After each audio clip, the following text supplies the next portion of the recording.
就这个玉米加工厂项目啊，是中共习亲自指挥的项目，因为投资高达7亿美元。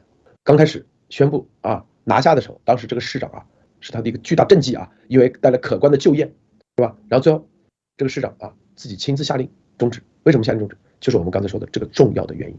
然后这关键是啊，就是美国对外国购买农地警惕性上升，他现在啊只花了230万把这块地买下来了，只买了几百英亩。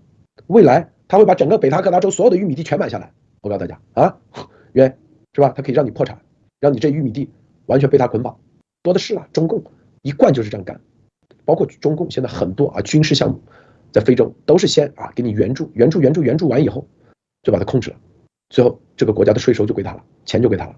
他这种玩法，他现在就是盯着这些小州，这种小州人口不多啊，你像啊南达科他州人口才80万，是吧？但是它面积很大，资源很多，他一旦把这地买了，控制了，当地的法律他就去更改，就跟他们现在对夏威夷也是一样，法律更改以后，影响慢慢的可能这个北塔州可能就独立了，知道不？用这种方式被他们搞的啊，南达科他也可能独立了，因为总共才80万人口嘛，但回头大量的移民啊可以进来，然后在里面甚至还可以啊多的是啊干很多，因为有地他就能干很多事情，什么甚至种罂粟啊种大麻都可以，反正本地的法律就是他本地说了算，地方的法律一点点给你改，改完以后，然后他把人口比例慢慢的变完人口比例以后，然后慢慢的就开始往外扩张一点。一带一路的终点是哪里？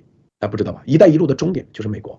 告诉你啊，记住，一带一路的终点是美国。我再说一遍啊，这个中共啊，一贯就是之前什么根据地啊，开辟根据地，然后敌后武工队啊，地道战、地雷战是吧？然后什么铁道游击队啊，这叫敌后啊，就是搞破坏嘛。说白了，在敌后开辟根据地，现在在美国就是干这事。说白了啊，100%，我告诉大家，就是开辟敌后根据地。中共这个建立敌后根据地的强大，当时把国民党都给弄下去了，是吧？把日本搞得也挺麻烦。他只要有根据地，他就绝对可以武装越来越多的炮灰，丫头绝对是他们开辟敌后根据地的先遣队。我告诉你，就是这种打法。